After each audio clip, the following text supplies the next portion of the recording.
Hi, my name is Louisa Shermer, and welcome to the Vision High School Sports Beat. The Vision High School Sports Beat is brought to you by the 9 locally owned Vision Automotive Group dealerships from Buick, GMC, Chrysler, Dodge, Jeep, Ram, Hyundai, Ford, Kia, and Nissan, with locations in Webster, Henrietta, Greece, Penfield, Fairport, and Canandaigua. Online at visionauto.com.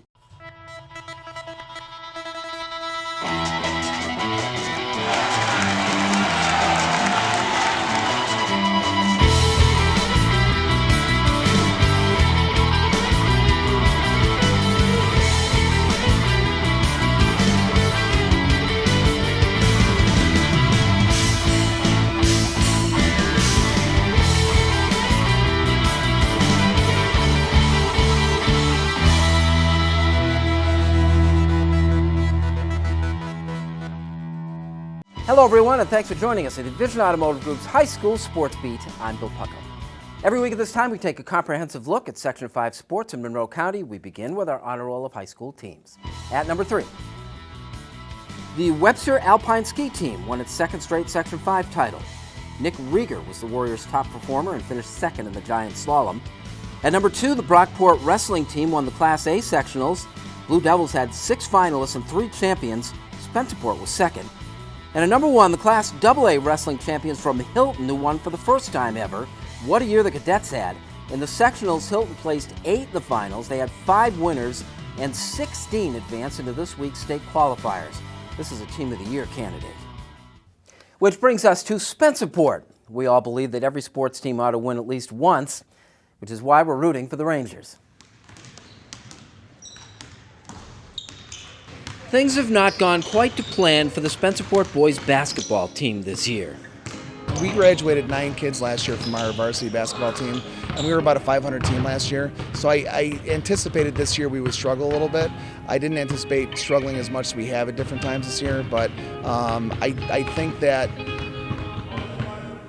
when you're trying to set goals for your kids, you want to be realistic, but you don't want to make your goals too low. You want to have, I have high expectations for my kids.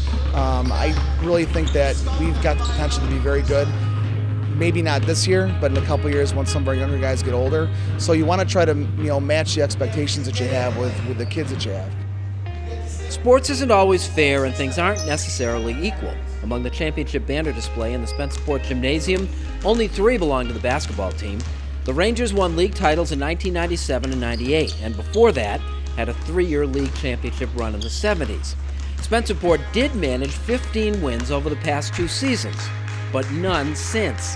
Through their first 16 games this year, they've been within 10 points of a victory just once. Are there things other than the wins and losses you measure success by here? Yeah, like effort, definitely, and then how far we've come since the start of the season. Like, I think that's a very big success for us because we started off real rough and now it's gotten a lot better for us.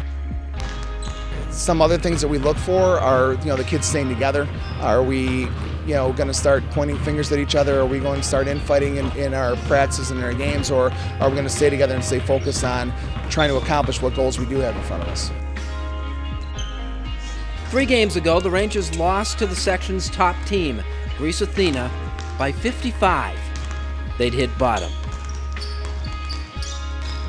We got embarrassed against Athena, and we took it poorly and they took it poorly. It started to get chippy on the court, and it didn't make us look good when we're on the losing end of that. We had a tough game a few games back against Athena. The next morning we had practice. Everybody came, we talked about it, and they got right to work. And that's been one thing that I will give those guys credit for the entire season. It's never been an issue with them. A losing record is an unreliable measure of desire and dedication, and these guys don't necessarily work less hard at the game than their more successful opponents. There is light at the end of this tunnel. There are only 3 graduating seniors here. The boys welcome the promise of a better future. Is it still fun? Oh, it's definitely still fun. Basketball is the greatest sport on earth. It's very fun. Even when you're not winning? Even when we're not winning, we just got to keep our head up and keep our head high and keep playing. What do you think it'll take for this team to turn the corner? If you got 2 more years left, what'll it take to be a success here? I think that if we just keep working hard in the off season and keep developing as a team, chemistry, playing with each other. I think everything's going to come together next year for sure. Everything's going to be great.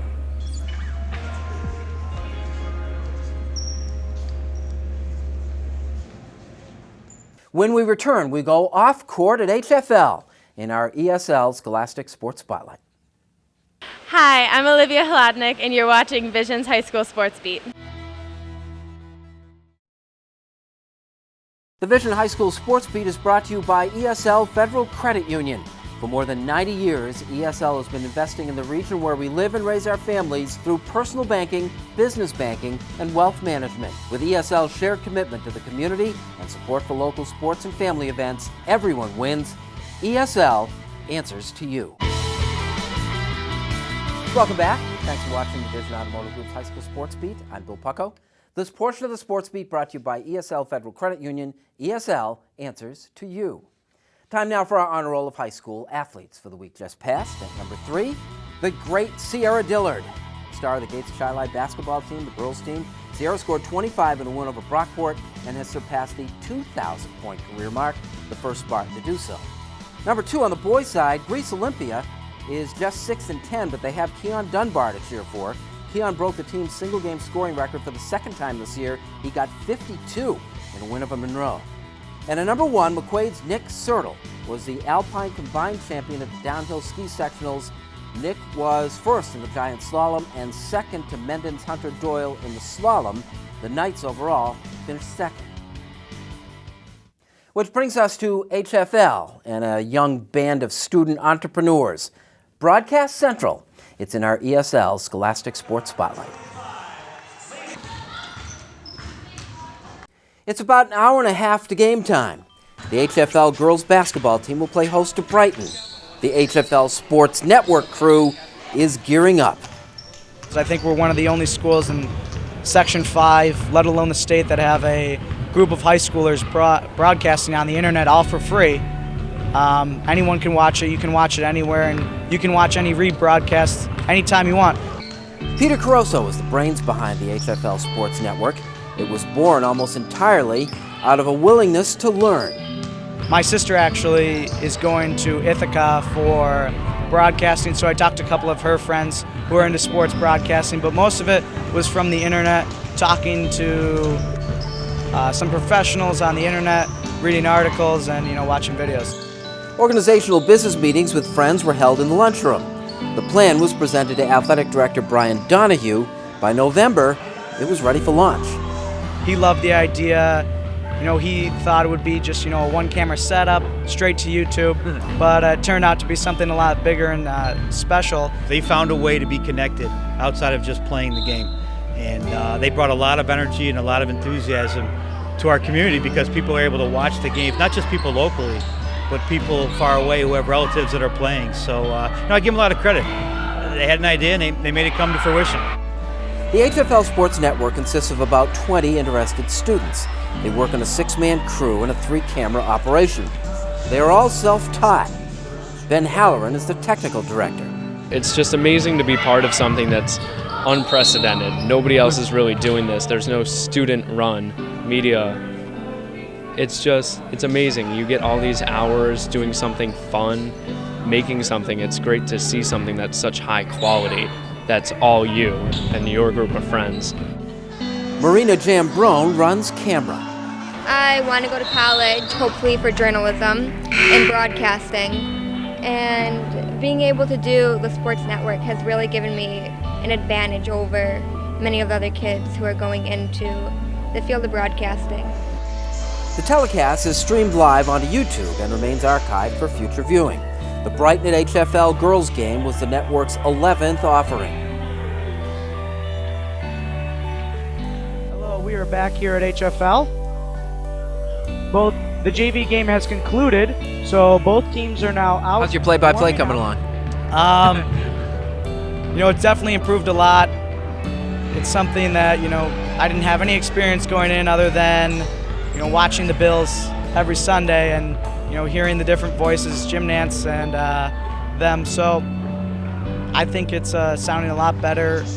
The games cost about $1,000 each to produce. Caruso has that covered. 4 local sponsors underwrite the costs. The plan is for the HFL Sports Network to eventually purchase the broadcast equipment and keep the operation solvent even after the creators have gone on to bigger and better things.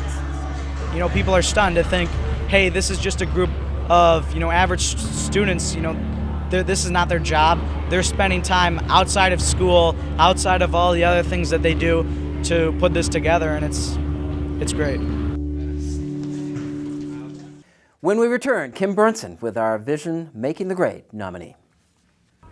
Hi, I'm Kennedy Jensen, and you're watching the Vision High School Sports Beat.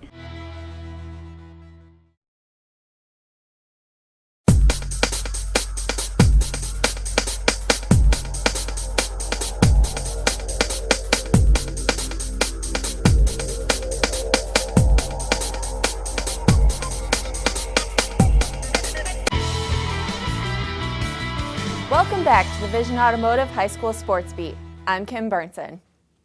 Making the Grade is brought to you by the 9 locally owned Vision Automotive Group dealerships, proud to be Rochester's #1 selling automotive group.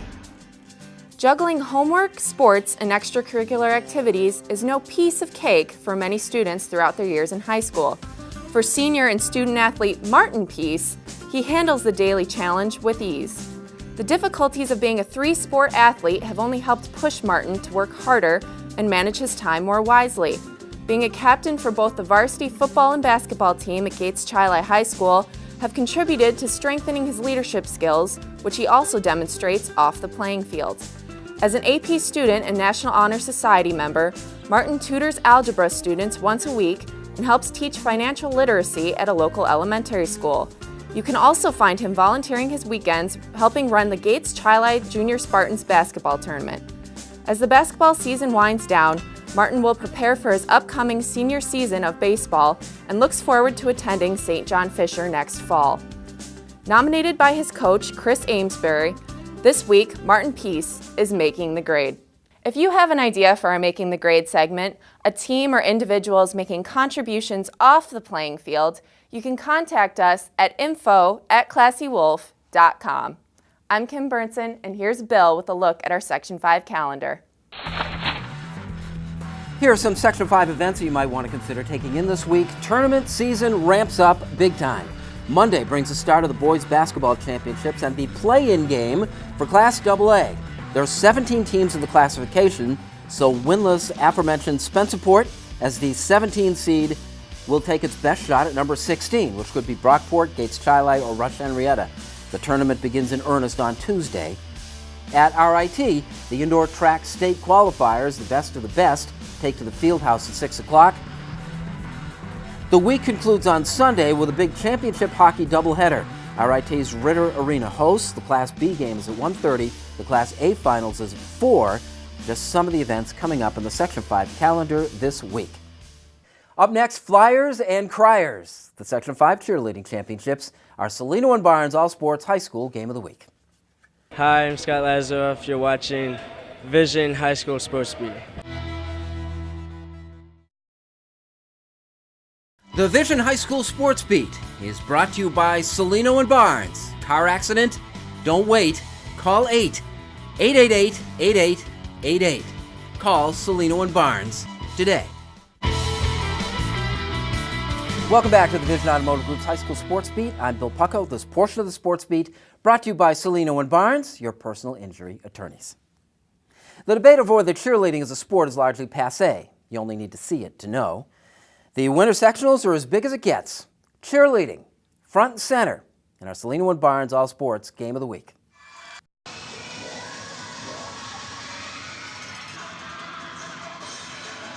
This is the biggest day on the Section 5 tournament calendar, the cheerleading championships.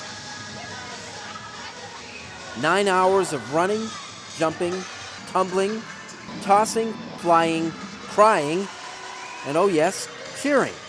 Produced 6 champions in 3 packed house sessions at the RIT Fieldhouse. We added level of difficulty for all teams this year, and they've all stepped up to the plate. And it's just unbelievable. It's the scores are very close, and it's been the best year that we've had in a long time.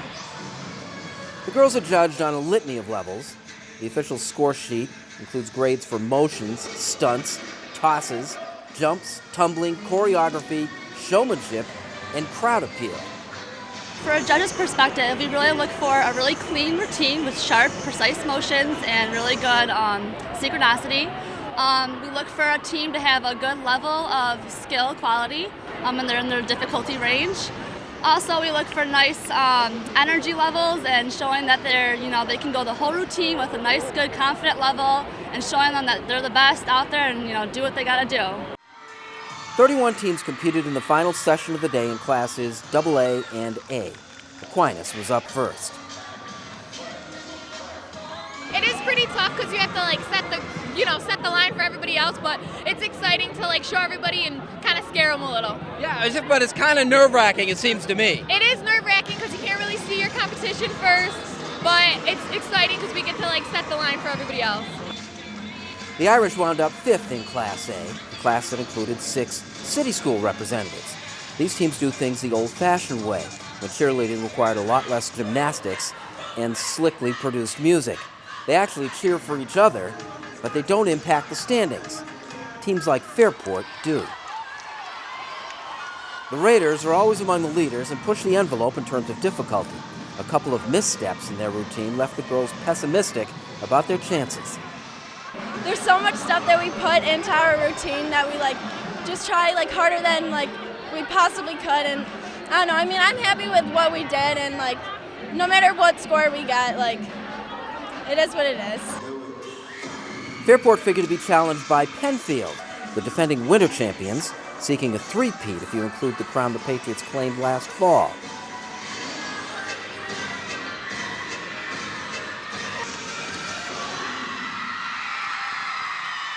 Rush Henrietta has shown remarkable improvement under Rachel Taliski, who was honored as Coach of the Year in Class AA and finished 3rd.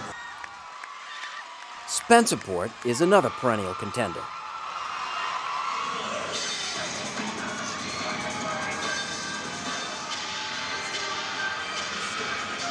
Then there's the coach's box, a roped-off area where anything goes in support of your team. Churchville Chili failed to finish in the top 5, but you wouldn't know that by their reaction.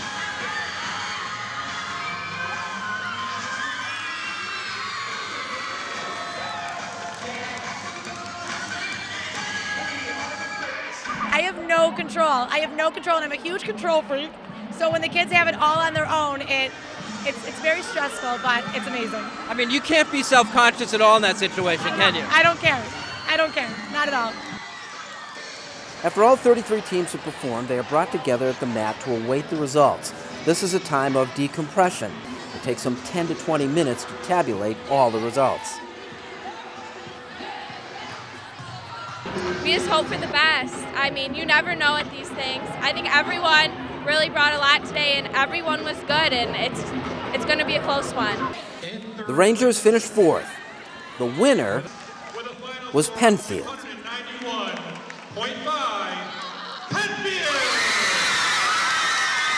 It was absolutely unreal.